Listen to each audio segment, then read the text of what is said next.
Hello everyone, my name is Rohit Singh and you are watching my YouTube channel RJS Group 07 Studies। और इस video में हम बात करने वाले हैं अभी जो यूपी पेट की परीक्षा हुई है उसके अंतर्गत एक वैकेंसी आने वाली है यूपी राजस्व लेखपाल की। तो जैसा कि आप सभी जानते हैं कि यूपी का कोई भी एग्ज़ाम होता है तो उसमें प्रीवियस ईयर क्वेश्चन पेपर का कितना महत्व होता है। तो इस वीडियो में हम जो राजस्व लेखपाल भर्ती परीक्षा 2015 में हुई थी उसका पेपर का एनालिसिस करेंगे। ठीक है, तो अपने स्क्रीन पे आप लोग देखिएगा, यहाँ पे है उत्तर प्रदेश अधीनस्थ सेवा चयन आयोग यूपी 8080 राजस्व लेखपाल भर्ती परीक्षा 2015। ठीक है, और ये मॉर्निंग शिफ्ट का पेपर है और मैं एक एक करके सारे शिफ्ट का पेपर, जैसे दो पेपर हुए थे मॉर्निंग शिफ्ट और इवनिंग शिफ्ट का, तो अभी मॉर्निंग शिफ्ट वाला डिस्कस कर ले रहा हूँ इस वीडियो में, और अगले वीडियो में जो इवनिंग शिफ्ट का पेपर है उसे डिस्कस कर लूँगा। तो आप लोग देखिएगा अपने स्क्रीन पे, यहाँ पे देखिएगा पहला क्वेश्चन जो है, पहला पार्ट है वो हिंदी से है। तो हिंदी में पूछ रहा है, यहाँ पे देखिएगा, प्रश्न संख्या 1 और 2 में लिखित लोकोक्तियों और मुहावरों के सही अर्थ चुनकर लिखिए। इसमें पूछ रहा है कि जो भी लोकोक्तियाँ मुहावरे दिए हुए हैं उनके क्या अर्थ होगा। तो पहला लिखा हुआ है खिसियानी बिल्ली खंभा नोचे। ठीक है, तो इसका क्या होगा, तो इसका हो जाएगा ऑप्शन नंबर ए, अपनी शर्म छिपाने के लिए व्यर्थ झुलझुलाना। ठीक है, झुझलाना। यहाँ पे देखिएगा, यहाँ पे सारा एक्सप्लेनेशन के साथ दिया हुआ है। खिसियानी बिल्ली खंभा नोचे, अपनी गलती को छिपाने के लिए दूसरे पर आरोप मढ़ना या उसकी गलती बिना गलती के निकलना अथवा व्यर्थ में गुस्सा करना। ठीक है, फिर आगे देखिएगा, दूसरे में भी मुहावरा पूछा हुआ है, काठ की हांडी बार बार नहीं चढ़ती। काठ की हांडी बार बार नहीं चढ़ती, तो इसका हो जाएगा ऑप्शन डी, छल कपट का व्यवहार हमेशा नहीं चलता। ठीक है, तो यहाँ पे देखिए एक्सप्लेनेशन में दिया हुआ है, काठ की हांडी बार बार नहीं चढ़ती का अर्थ है कि लकड़ी पर हम बार बार मिट्टी का लेप नहीं लगा सकते, अर्थात किसी के साथ दिखावा या उसे चालाकी दिखाते हुए व्यवहार करना एक दो बार चलता, परंतु बार बार आप छल कपट का व्यवहार नहीं कर सकते हैं। ठीक है, फिर अगला देखिएगा, अगला है क्वेश्चन नंबर 3 से 4 तक में लिखित शब्दों के विलोम शब्द चुनिए। 3 और 4 में विलोम शब्द चुनना है। ठीक है, तो यहाँ पे है क्रिस का विलोम शब्द क्या होगा, क्रिस का विलोम शब्द होगा हृष्ट पुष्ट। ठीक है, क्रिस मीन्स छोटा, ठीक है, या दुर्बल होता है, और हृष्ट पुष्ट आप समझ ही रहे हैं क्या होता है। ठीक, यहाँ पे देखिए लिखा भी है, क्रिस का अर्थ होता है दुबला पतला। ठीक है,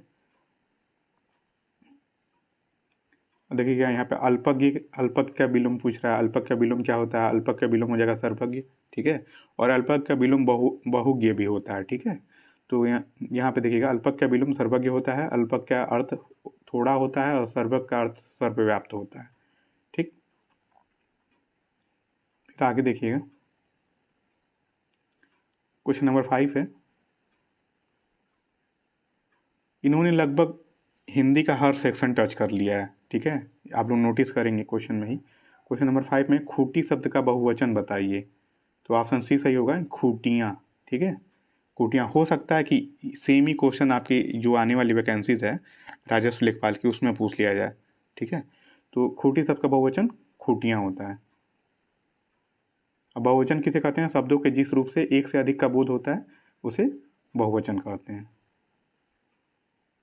यहाँ देखिएगा, यहाँ लिखा हुआ है निम्नलिखित अनेकार्थी शब्द का दूसरा अर्थ बताइए। ठीक है, तो लिखा है अज अजन्मा।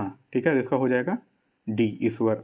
अज अजन्मा का अर्थ होता है जिसका कभी जन्म और मृत्यु न हो, अथवा ईश्वर का न तो जन्म होता है और न ही मृत्यु होती है। ठीक है, ईश्वर का क्या होता है, ईश्वर अवतार लेते हैं। क्वेश्चन नंबर 7 देखिएगा, निम्नलिखित में से कौन सा शब्द वर्तनी की दृष्टि से शुद्ध है। तो पहला शब्द, पहला ऑप्शन नंबर ए सही हो जाएगा। तो प्रतिनिधि को ऐसे लिखते हैं। ठीक है, आप लोग देख लीजिएगा। फिर यहाँ पर देखिएगा,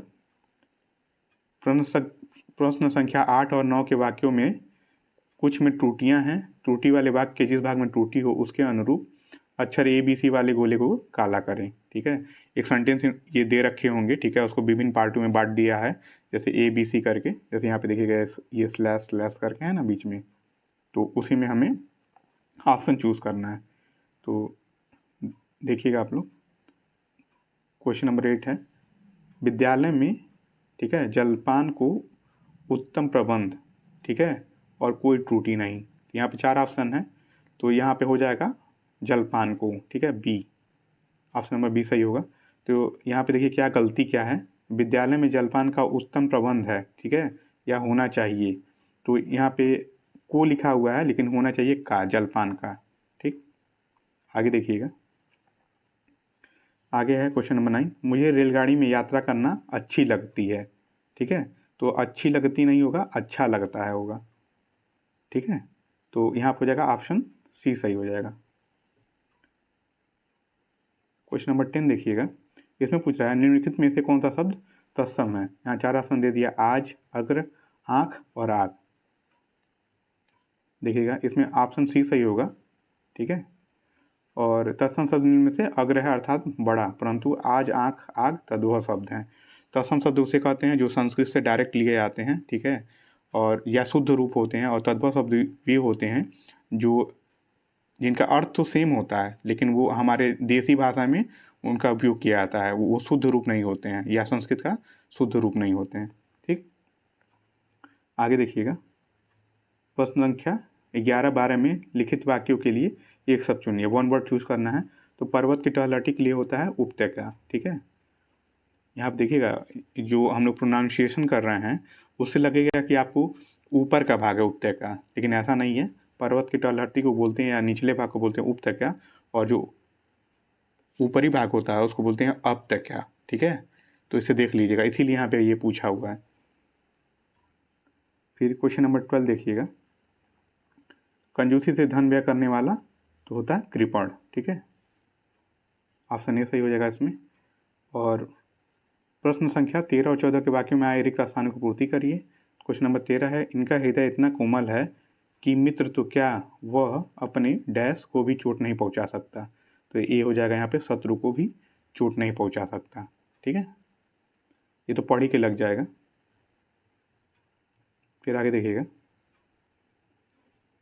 आगे है, देश की रक्षा के लिए प्रत्येक नागरिक को डैश रहना चाहिए।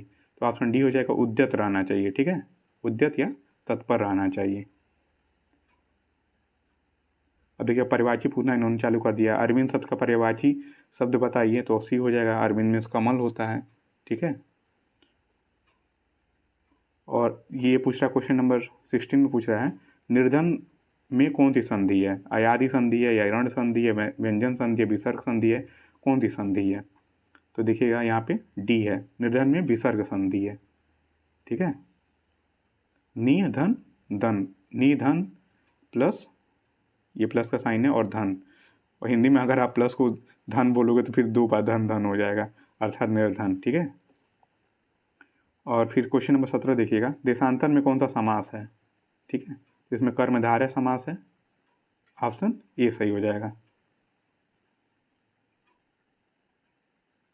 5 तरह के समास होते हैं, आप लोग देख लीजिएगा, कर्मधारय, द्विगु, अव्ययी भाव, ये सब, ठीक है। लगभग इन्होंने सारा पोर्शन टच किया हुआ है, तो सारा देखना पड़ेगा।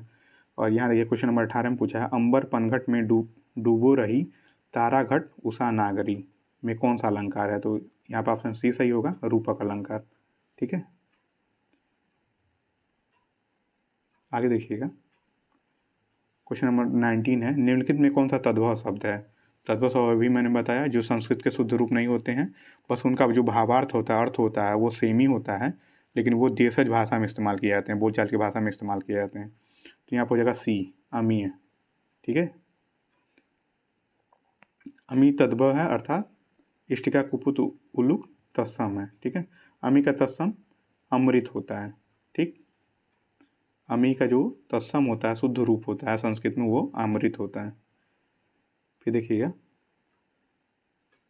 यहाँ पे प्रश्न संख्या 20 और 21 में लिखित वाक्यों में से सही वाक्य चयन करिए।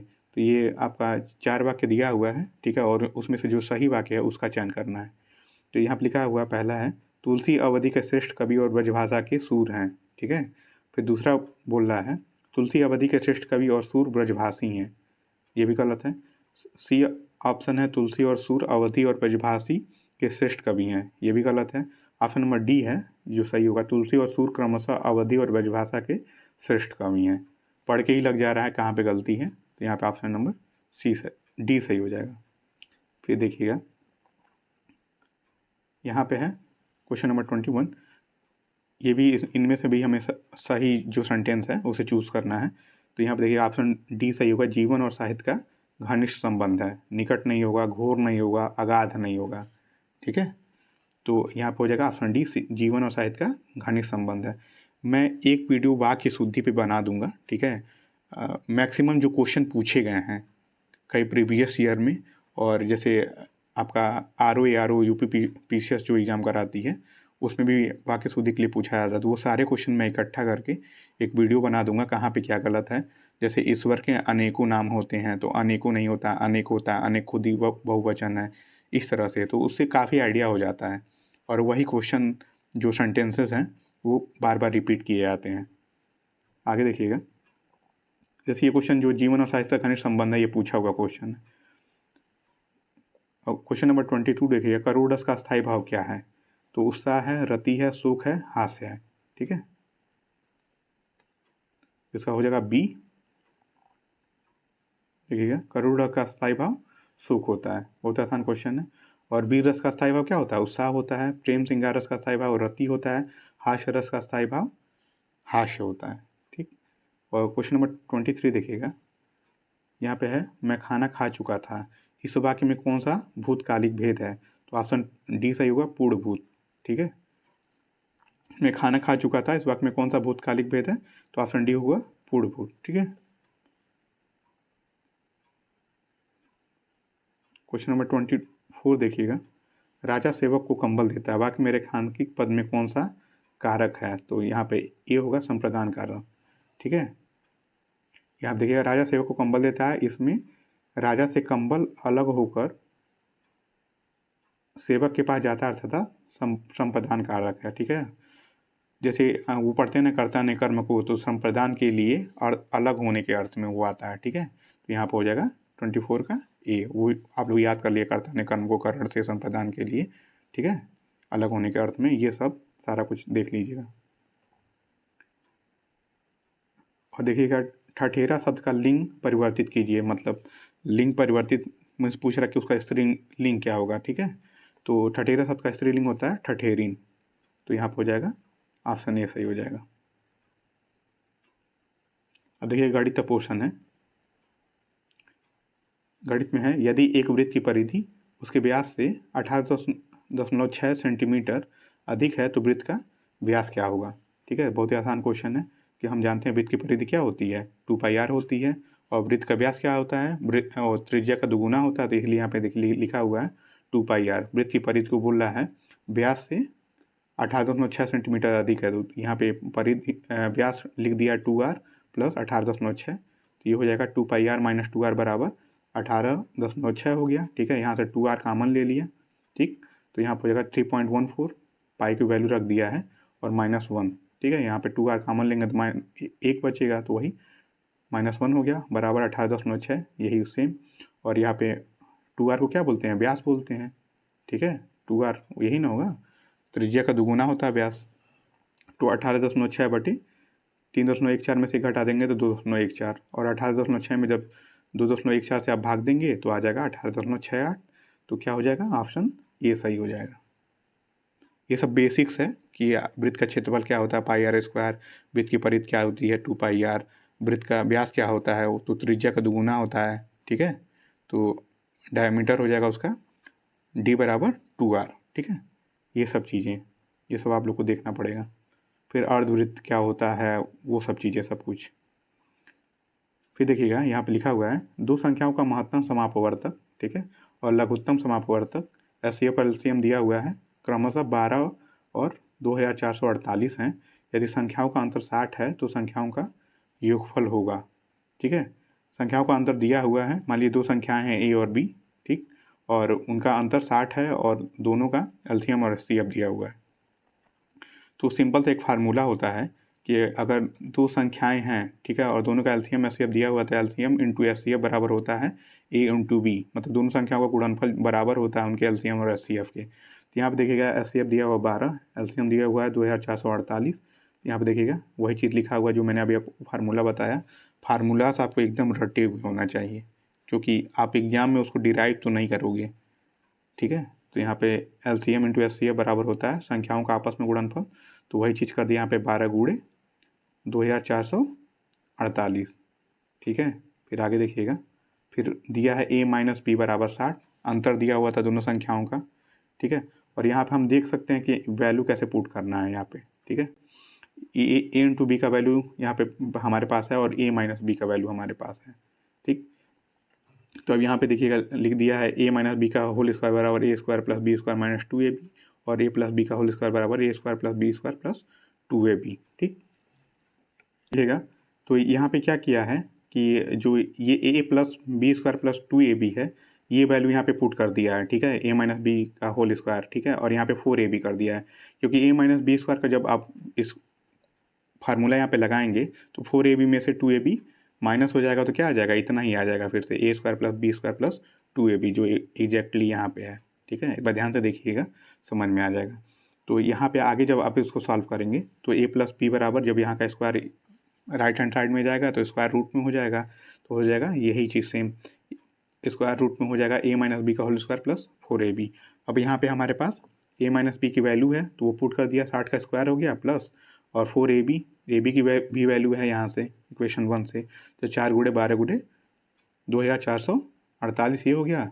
और उसके बाद से ये सब गुणा भाग आप कर लेंगे तो a प्लस बी बराबर 348 आ जाएगा, और यही पूछा हुआ था। फिर आगे देखिएगा, यहाँ पे क्वेश्चन नंबर 28 है, एक स्कूटर और मोपेड के मूल्यों का अनुपात 9:5 है। यदि एक स्कूटर का मूल्य एक मोपेड के मूल्य से ₹4200 अधिक है तो मोपेड का मूल्य होगा। तो ये आप देखिएगा सोल्यूशन कि माना स्कूटर का मूल्य 9x एवं मोपेड का मूल्य 5x है। मान लिया अनुपात दिया हुआ तो सीधे आप डायरेक्ट मान सकते हैं, और x दोनों में कॉमन रहेगा, आप सभी को पता होगा, ठीक है। जो भी अनुपात समानुपात का क्वेश्चन होता है, अगर उनसे अनुपात दिया हुआ है तो आप ऐसे उसको डायरेक्ट मान सकते हो, ठीक है। तो यहाँ पे स्कूटर और मोपेड का जो अनुपात है वो फिर से मैंने लिख दिया, यहाँ पे दिया ही हुआ है कि 9x/5x है। और फिर यहाँ पे बोल रहा है कि जो यदि एक स्कूटर का मूल्य एक मोपेड के मूल्य से 4200 अधिक है, तो वही चीज़ यहाँ पे लिख दिया है कि 9x बराबर 5x प्लस 4200, ठीक है। और ये 5 इधर आ जाएगा तो 9 में से 5 गया तो 4x हो गया, ठीक है।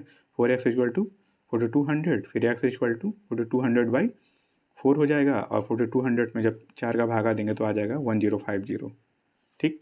और x की वैल्यू आ गई तो अब मोपेड का मूल्य आप पता कर लीजिए, मोपेड का मूल्य 5x है तो x की वैल्यू उसमें पुट करिए, 5 गुणे ये 1050 गुणा करेंगे तो उतना आ जाएगा 5250, ठीक। तो ऑप्शन डी सही हो जाएगा इसमें। और क्वेश्चन नंबर 29 देखिएगा, तीन संख्याओं का योगफल 392 है। यदि पहली संख्या का दूसरी संख्या से अनुपात 2:3 है तथा दूसरी संख्या का तीसरी संख्या से अनुपात 5:8 है तो तीसरी संख्या क्या होगी। तो यहाँ पे देखिएगा पहली और दूसरी संख्या का अनुपात 2:3 है, इसको पहले ऐसे लिख लिया हमने, ठीक। और दूसरी और तीसरी संख्या का अनुपात 5:8 है। अब ऐसे अगर दे दिया जाए, ठीक है, तो एक सिंपल सा ट्रिक होता है, ऐसे गुणा कर देते हैं उसमें, तीनों में आपस में अनुपात निकालने के लिए ऐसे गुणा करते हैं। पहले ये इन दोनों का गुणा होगा, फिर ऐसे गुणा होगा, फिर ऐसे होगा। फिर से मैं आपको बता दे रहा हूँ एक बार, देखिए अगर तीन संख्याएं दी हुई हैं और तीनों का आपस में कोई एक कॉमन हो, जैसे यहाँ पे देखिएगा 2 का अनुपात दोनों के साथ है, पहले के भी साथ है और तीसरे के भी साथ है, तो हम गुणा कैसे करते हैं तीनों में आपस में एक अनुपात बनाने के लिए, पहले ऐसे गुणा करते हैं 2 × 5 = 10, ठीक है, फिर ऐसे, ठीक है, 3 × 5 = 15, फिर ऐसे 8 × 3 = 24, ठीक। तो ऐसे गुणा करके यहाँ पे देखिए लिख दिया गया 2 × 5 = 10, ये चीज़ 2 × 5 = 10 लिख दिया है, और 5 × 3 = 15 ये लिख दिया है, ठीक है, और 8 × 3 = 24, ये सीधे इसका मतलब ऐसे हम लिख सकते हैं, ऐसे गुणा करो 2 × 5 = 10, 5 × 3 = 15 और 8 × 3 = 24, तो 10, 15, 24 पहले दूसरे और तीसरे संख्या में ये अनुपात हो जाएगा, ठीक है। अब कह रहा है तीनों संख्या का योगफल 392 है, तो आप सीधे जब अनुपात दिया ही हुआ है तो आप लिख लो ऐसे 10x और 15x प्लस 24x = 392 हो गया, ठीक। अब कुछ करना है नहीं, बस आप इसको सॉल्व कर लो, तो 49x हो गया जोड़ने पे, और 392 x बराबर 392/49, और 8 आ गया, ठीक है। और तीसरी संख्या क्या थी? तीसरी संख्या 24x थी, तो 24 में 8 का गुणा कर दीजिए तो आ जाएगा 192। बहुत ही सिंपल है। और फिर आगे देखिएगा, एक त्रिभुजाकार खेत का परिमाप 540 मीटर है और इसकी भुजाओं का अनुपात, देखिएगा मैंने पेन चला दिया यहाँ पे, 5 संबंधी 12 संबंधी 13 है। इस खेत का क्षेत्रफल क्या होगा? भुजाओं का अनुपात दिया हुआ है और परिमाप दिया हुआ है। तो सिंपली अगर अनुपात दिया हुआ है तो आप सिंपली एक्स एक्स के रूप में मान लो, ठीक है। और परिमाप हम जानते हैं कि जो त्रिभुजाकार क्षेत्र है तो 3 भुजाएं हैं, तीनों भुजाओं का योग जो होगा उसका परिमाप हो जाएगा, ठीक है। तो यहाँ पर वही चीज़ किया है, 5x प्लस 12x और 13x बराबर 540, और यहाँ पे सभी को जोड़ देंगे और फिर यहाँ पे x की वैल्यू 18 आ जाएगी, ठीक है। तो अब भुजा निकल गया, यहाँ पे भुजा निकाल लेंगे। मान लिया 5x है तो 18 पचे 90 हो गया, ठीक है। और ऐसे ही 12 में 18 गुणा करेंगे 216 हो गया, और 13 में 18 गुणा करेंगे 234 है। तो तीनों भुजाएं निकल गई। अब यहाँ पे हमें क्षेत्रफल निकालना है, तो यहाँ पे पहले क्या करेंगे, जो त्रिभुज का अर्ध परिमाप निकाल लेंगे, क्योंकि अगर विषम बाहु त्रिभुज है तो उसके लिए उसका त्रिभुज का क्षेत्रफल इस फार्मूले से निकालते हैं, √s और ब्रैकेट में स्मॉल ब्रैकेट में s minus A S minus B into S minus C, ठीक। अगर विषम बाहु त्रिभुज है तो उसके लिए पहले क्या करेंगे, जो भी त्रिभुज है उसका अर्ध परिमाप निकाल लेंगे, तीनों भुजाओं को जोड़ लेंगे और उसका बटा 2 कर देंगे तो आ जाएगा 270। ये तीनों भुजाएं हैं 90, 216, 234, इन तीनों को जोड़ लेंगे आपस में और 2 से डिवाइड कर देंगे तो आ जाएगा 270। और वृत्त के जब विषमबाहु त्रिभुज होता है तो उसका क्षेत्रफल के लिए अलग फार्मूला होता है, तो ये हो जाएगा ब्रैकेट ये √s स्मॉल ब्रैकेट में s minus A into S minus B into S minus C. अब यहाँ पे वैल्यू पुट कर देंगे तो आ जाएगा 9720 वर्ग मीटर, ठीक है। फिर आगे देखिए क्वेश्चन नंबर 31 है, देखिएगा क्वेश्चन नंबर 31 है, एक आयताकार मेज की ऊपरी सतह का परिमाप 28 मीटर है और इसका क्षेत्रफल 48 मीटर स्क्वायर है। मेज के कण की लंबाई क्या है, ठीक है। तो यह ऑप्शन सी सही होगा। और आप लोग देख सकते हो सिंपली इसको इन्होंने एक्सप्लेन भी किया हुआ है, आप देख सकते हो यहाँ पे, ठीक है। परिमाप बोल रहा है तो आप लोग को पता ही है कि आयत के आमने सामने की भुजाएं बराबर होती हैं, तो चारों भुजा को जोड़ देंगे तो उसका फार्मूला आता है 2a + b, ठीक है। क्योंकि आमने सामने की भुजाएं जब आपस में जोड़ेंगी तो एक जगह 2a हो जाएगा, एक जगह 2b हो जाएगा, तो 2 कॉमन हो गया तो a + b बराबर 28 हो गया, ठीक है। और a + b बराबर 2 से भागा चला गया 28 में तो 14 आ जाएगा, ठीक। तो ये चीज़ है। और जो क्षेत्रफल भी दिया हुआ है 48, ठीक। तो बाकी आप लोग सॉल्व कर लेंगे, बहुत ही ईजी है, कोई बहुत बड़ी बात नहीं है। तो ये कर्ण निकल आएगा, ठीक है, ये चीज़। फिर देखिएगा आगे क्वेश्चन नंबर 32 है, एक त्रिभुज का परिमाप 30 सेंटीमीटर और उसका क्षेत्रफल 30 सेंटीमीटर स्क्वायर है। यह त्रिभुज की सबसे बड़ी भुजा की लंबाई 13 सेंटीमीटर है, तो त्रिभुज की सबसे छोटी भुजा क्या होगी? तो इसमें ऑप्शन ए सही हो जाएगा, ठीक है, 5 सेंटीमीटर। इसमें देख लीजिएगा वही जो मैंने अभी आपको बताया फार्मूला कि विषमबाहु त्रिभुज होता है तो उसके लिए अलग फार्मूला लगता है, तो वही फिर से a + b + c बराबर 30 ये दिया हुआ है। और मानव त्रिभुज की सबसे बड़ी भुजा a बराबर 13 सेंटीमीटर दिया हुआ क्वेश्चन में, ठीक है। तो b + c बराबर 17 हो जाएगा, क्योंकि 30 में से 13 घटा देंगे तो 17 ही ना आएगा, ठीक। और यहाँ पे अर्ध परिमाप निकाल लेंगे त्रिभुज की, s बराबर a + b + c बराबर बटे 2, तो 30/2 बराबर 15 सेंटीमीटर, ठीक है, सिंपल। फिर आगे देखिएगा, माना त्रिभुज की बाकी दो भुजाओं में एक भुजा x सेंटीमीटर है और दूसरी भुजा होगी 17 - x, ठीक है। बाकी इस वैल्यू में सारे फार्मूले में पुट कर दिया है, ठीक है, और इसको सॉल्व कर लिया है और आंसर आ गया है 5 सेंटीमीटर। आगे देखिएगा क्वेश्चन नंबर 33 है, एक पहिए की त्रिज्या 21 सेंटीमीटर है, ठीक। तो 792 मीटर की दूरी तय करने में उसे कितने चक्कर लगाने पड़ेंगे, ठीक है। बहुत ही आसान क्वेश्चन है, आर दिया हुआ है और परिधि जितनी होगी उतने ही दूरी एक चक्कर में उतनी ही दूरी तय करेगा पहिया, ठीक है। तो 2πr इसका परिधि बराबर वृत्त की परिधि बराबर, अगर कोई पहिया है तो वो सर्किल ही होता है, तो उसकी परिधि बराबर होती है 2πr। तो 2πr बराबर 2 × 22/7। यहाँ पाई की वैल्यू 22/7 रखी हुई है, पिछले वाले में 3.14 रखी हुई थी, और गुणे 21, आर की वैल्यू दी हुई है, तो 132 सेंटीमीटर हो गई। ठीक, अब देखिएगा यहाँ मीटर दिया हुआ है, ठीक है, और यहाँ पे त्रिज्या सेंटीमीटर में दिया हुआ है, इसलिए क्या करेंगे 79 को गुणा करेंगे 100 में और उसको भी सेंटीमीटर में बदल देंगे। कभी भी कोई भी जब क्वेश्चन सॉल्व करते हैं तो सारे जो यूनिट होंगे वो सेम यूनिट में होंगे, या तो सेंटीमीटर होगा या तो मीटर होगा, या किलोमीटर है तो सारे किलोमीटर में होंगे। तो यहाँ पे सेंटीमीटर में कर लेते हैं और 132 से भागा दे देंगे, ठीक है, तो आ जाएगा 600 चक्कर। ठीक है, तो ऑप्शन बी सही हो जाएगा यहाँ पे। फिर आगे देखिएगा,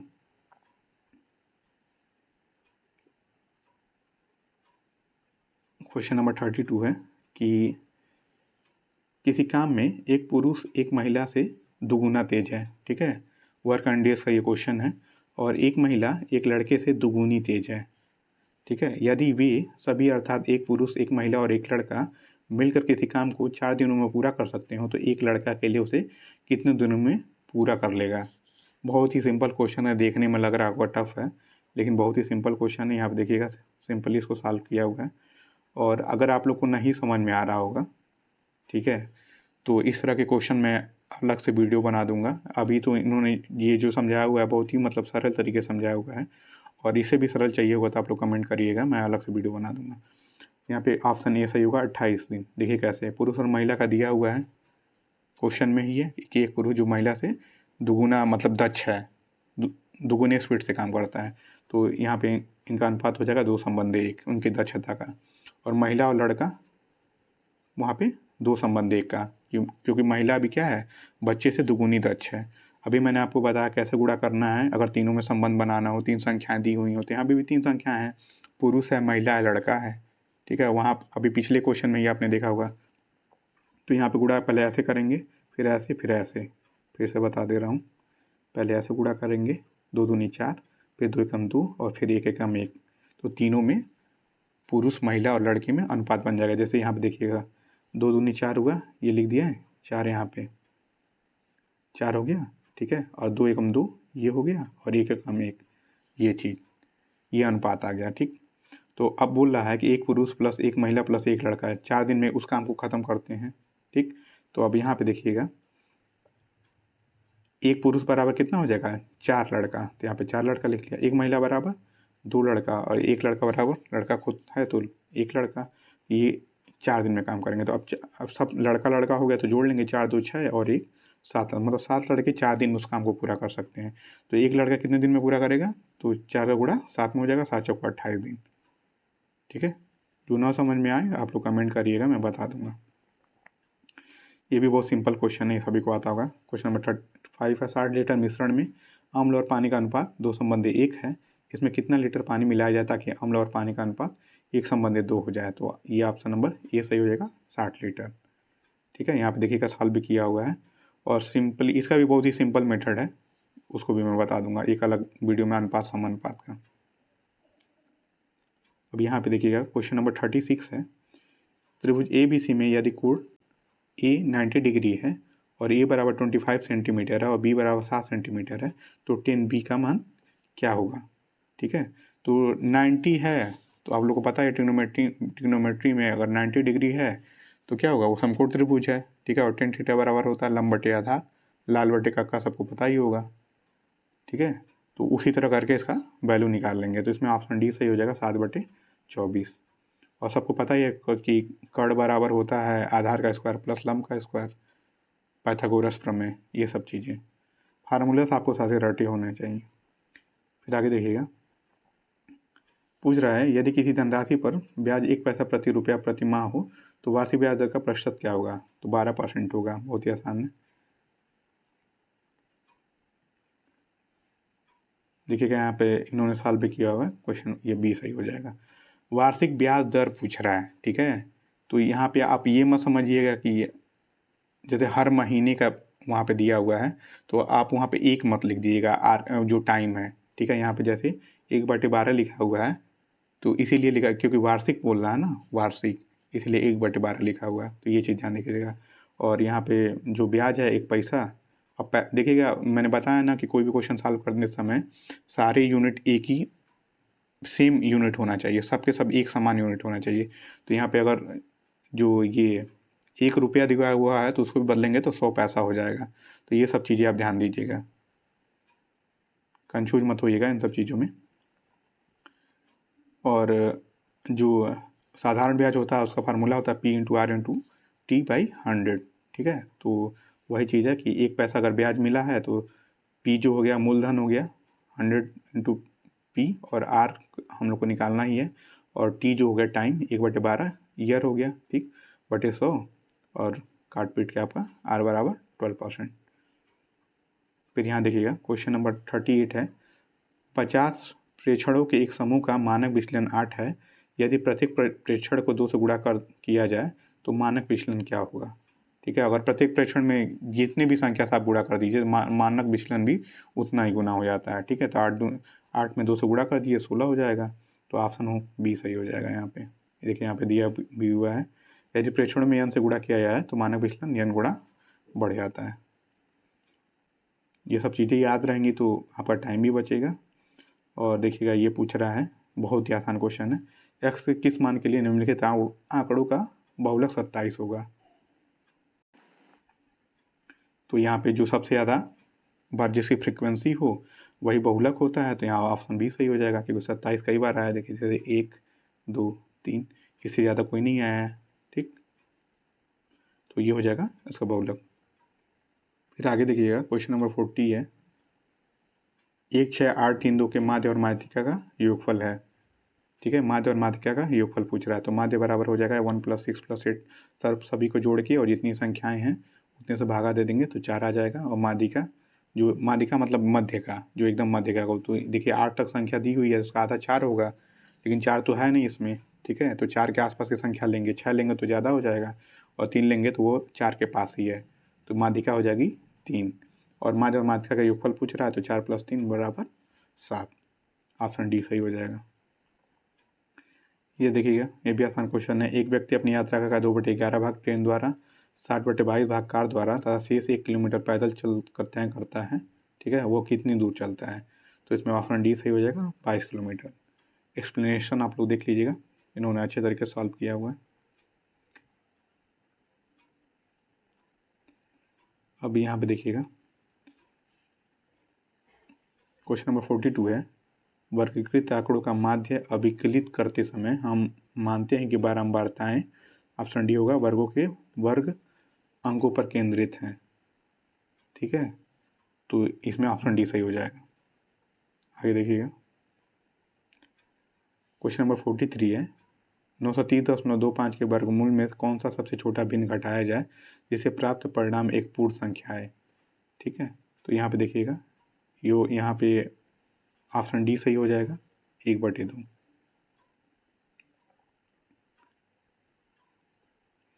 फिर क्वेश्चन नंबर 44 है, 300 ग्राम चीनी के बिलियन में 4% चीनी है, इसमें कितनी चीनी मिलाया जाए ताकि बिलियन में चीनी 50% हो जाए, तो इसमें हो जाएगा ऑप्शन ए सही हो जाएगा, 60 ग्राम।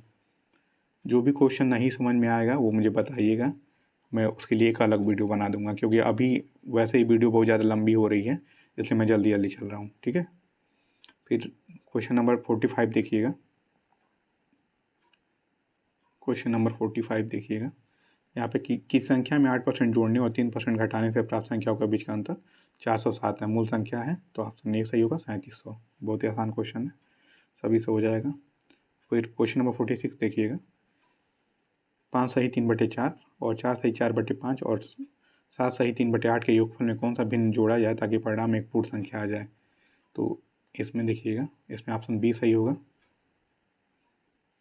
ठीक है, ऑप्शन बी 3/40। एक्सप्लेनेशन आप लोग देख लीजिएगा। अब क्वेश्चन नंबर 47 है, इसमें देखिएगा, कोई व्यक्ति 8 रुपये में 10 वस्तु खरीदता है और उन्हें 1.5 प्रति वस्तु की दर से बेचता है, उसका प्रतिशत लाभ है, तो इसमें ऑप्शन बी सही होगा, 56 सही 1/4%, ठीक है। यहाँ पे देखिए उन्होंने सॉल्व किया हुआ है, आप लोग देख लीजिएगा। फिर आगे है, बजट से पहले किसी कार की कीमत 30% बढ़ाई आती है और बजट में 10% बढ़ाई आती है। पहले 30% बढ़ाई जाती है, फिर 10% बढ़ाई जाती है, फिर पूरे आकार की कीमत में कुल प्रतिशत वृद्धि है। ठीक है, तो ऑप्शन बी सही होगा 43%। इसका यहाँ पे इन्होंने शॉर्टकट से बताया है। अगर आपसे कुछ भी पूछा जाए कीमत घटाई जा रही है बढ़ाई जा रही है, अगर घटाई जाती है तो सिंपली यहाँ पे माइनस कर दीजिएगा। अगर यक्स है, अगर पहले ही घटाई जा रही है तो यहाँ पे -30% हो जाता है। ठीक है, और वाई बढ़ाई जा रही है तो +10% हो जाता है, और बाद में इसको काट पीट के जो भी आंसर आएगा वही कुल वृद्धि या कुल कमी होती है। ये देखिएगा क्वेश्चन नंबर 49 है, 27 पे पावर x इक्वल टू 9 पे पावर 3 पे पावर x तो 1/x पे पावर 4 का मान क्या होगा? तो ऑप्शन डी सही हो जाएगा 16।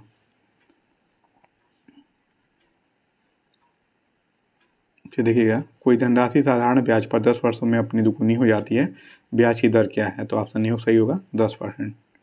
ये सभी को पता है, सिंपल जो भी फार्मूला है उसी पे बेस्ड है।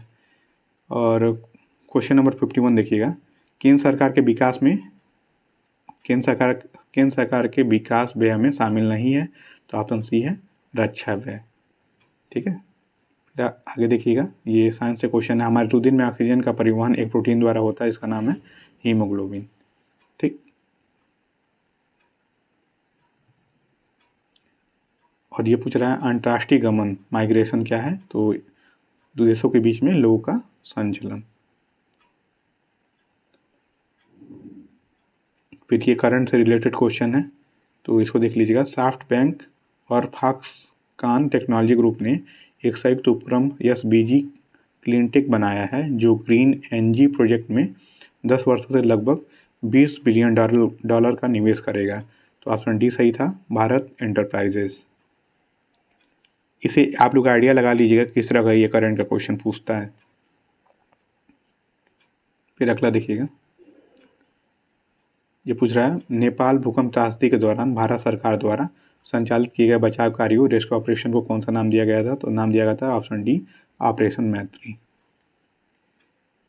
फिर ये देखिए पॉलिटी से क्वेश्चन है, लोकसभा चुनाव के लिए उम्मीदवार बनने की न्यूनतम आयु सीमा कितनी होती है? 25 वर्ष होती है, और राज्यसभा के लिए होती है 30 वर्ष। फिर देखिएगा ये डायरेक्ट एक्शन डे के लिए पूछ रहा है, 16 अगस्त 1946 को प्रत्यक्ष कार्रवाई दिवस मनाया गया था, तो ऑप्शन बी है मुस्लिम लीग के द्वारा। चौरी चौरा घटना कब हुई थी? 5 फरवरी 1922।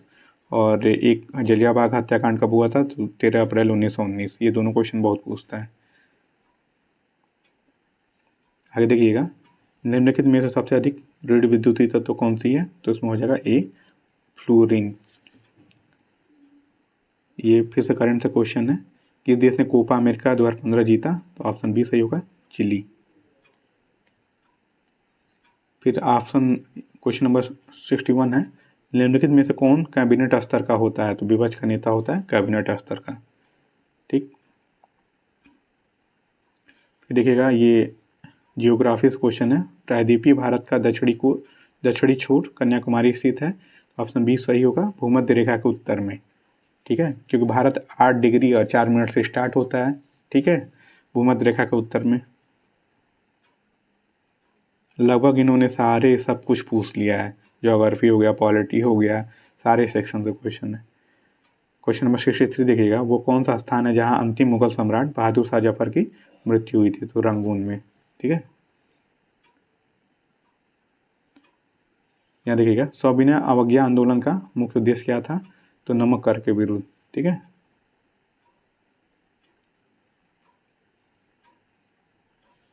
भारत की उच्चतम वार्षिक वर्षा कहाँ पर दर्ज की गई है? तो मानसीवराम। ठीक है, पहले चेरापूंजी था बहुत पहले, अभी मानसीवराम मेघालय में। चेरापूंजी भी मेघालय में ही है।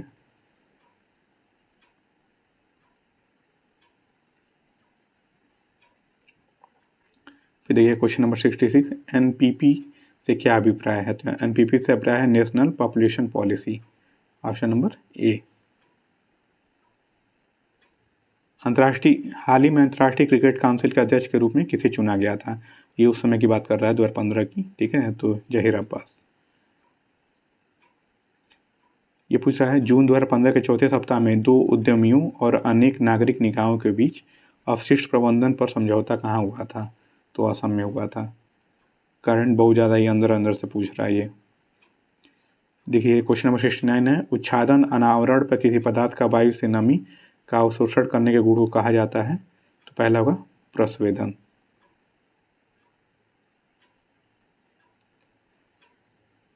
ठीक है, दालें किसका अच्छा स्रोत होती हैं? बहुत ही आसान है, प्रोटीन का होती हैं। ऑप्शन ए सही है। दिख रहा है, मथुरा, डिगबोई और पानीपत में परिष्करणशालाएं किसके द्वारा स्थापित की गई हैं? तो सी, इंडियन ऑयल कॉर्पोरेशन लिमिटेड द्वारा।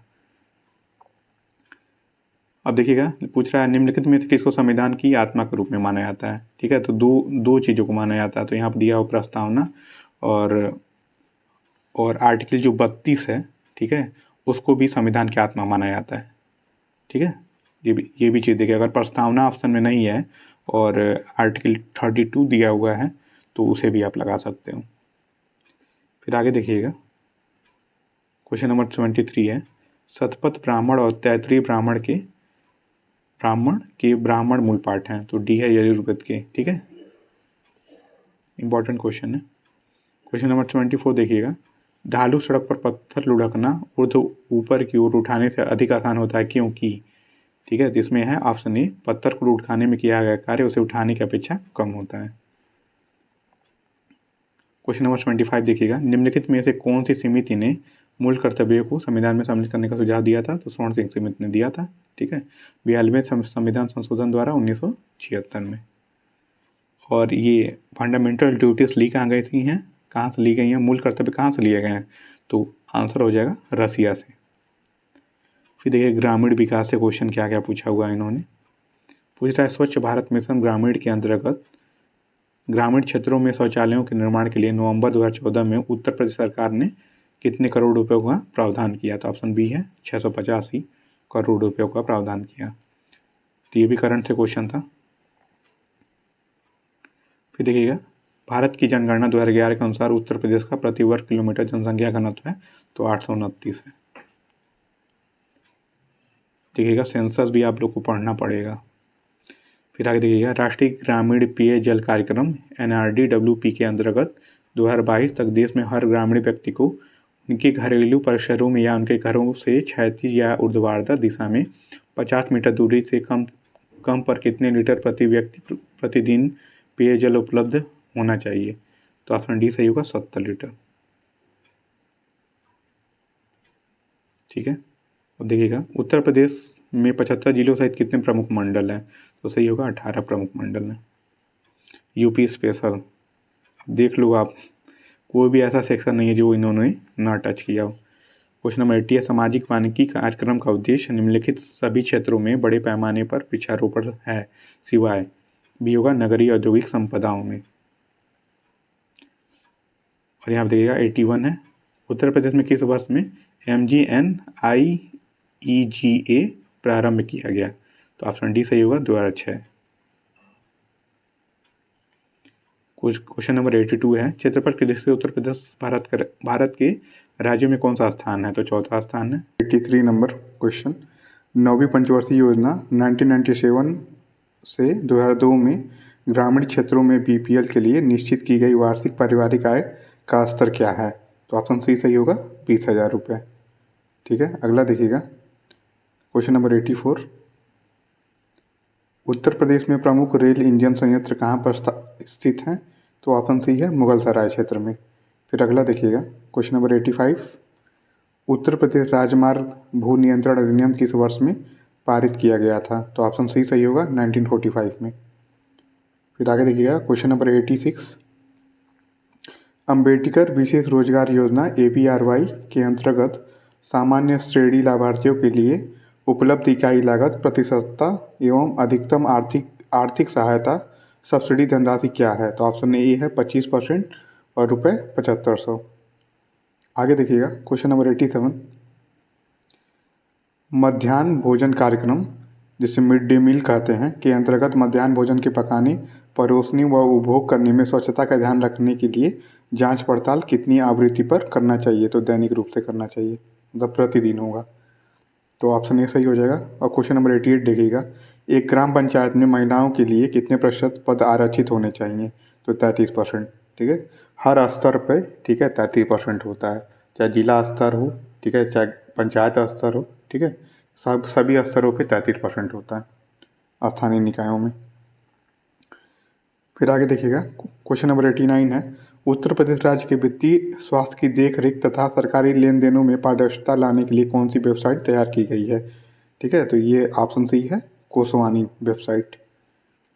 फिर देखिएगा क्वेश्चन नंबर 90, मध्य भारत में 1 बीघा कितने हेक्टेयर के बराबर होता है? तो ऑप्शन ए है 0.2529 हेक्टेयर, ठीक है, और 1 हेक्टेयर बराबर 10,000 मीटर। फिर देखिएगा क्वेश्चन नंबर 91, कौन सी शास्त्रीय नृत्य उत्तर प्रदेश में उद्भव हुआ है? कौन सी शास्त्रीय नृत्य रूप का उत्तर प्रदेश में उद्भव हुआ? तो कथक का हुआ है, ठीक है।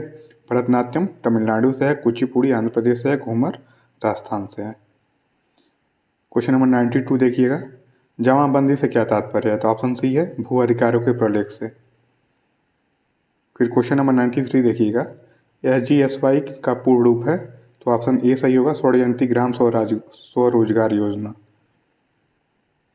फिर क्वेश्चन नंबर 94 देखिएगा, किस मंडल को विश्व के उत्कृष्ट कालीन उद्योगों का केंद्र माना जाता है? तो माना जाता है मिर्जापुर को। आगे देखिएगा क्वेश्चन नंबर 95 है, उत्तर प्रदेश में लिंगानुपात वर्ष 2001 में 1898 से वर्ष 2011 में कितना तक पहुंचा है? तो ऑप्शन सी है 912। सेंसस भी आप सभी को देखना पड़ेगा, ठीक है। उत्तर प्रदेश में कौन से जिले में सबसे ज़्यादा जनसंख्या घनत्व है, किसमें सबसे कम है, लिंगानुपात क्या है, ठीक है, पॉपुलेशन डेंसिटी कितनी है, ये सब। फिर क्वेश्चन नंबर 96 देखिएगा, उत्तर प्रदेश में किस प्रकार की मिलें सबसे अधिक संख्या में है? तो चीनी मिलें सबसे अधिक संख्या में है।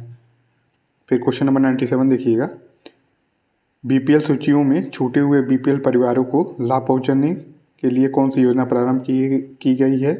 तो Samajwadi pension scheme.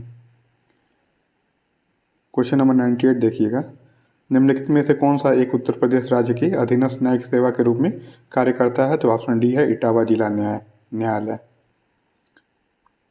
Question number 99 है, ब्रिटिश शासन के दौरान उत्तर प्रदेश में भूमि पंजीकरण किस अधिकारी द्वारा किया जाता था? तो लेखपाल के द्वारा या पटवारी के द्वारा किया जाता था। और लास्ट क्वेश्चन है 100 नंबर, राज्यसभा में कितनी सीटें उत्तर प्रदेश में हैं? तो 31 सीटें हैं, और लोकसभा में 80 सीटें हैं, ठीक है। और विधानसभा में कितनी है? 403 + 1 बराबर 404 सीटें। तो अगर वीडियो पसंद आई हो तो प्लीज़ हमारे वीडियो को लाइक करें और चैनल को सब्सक्राइब करें। मिलते हैं आप सभी से नेक्स्ट वीडियो में, तब तक के लिए धन्यवाद।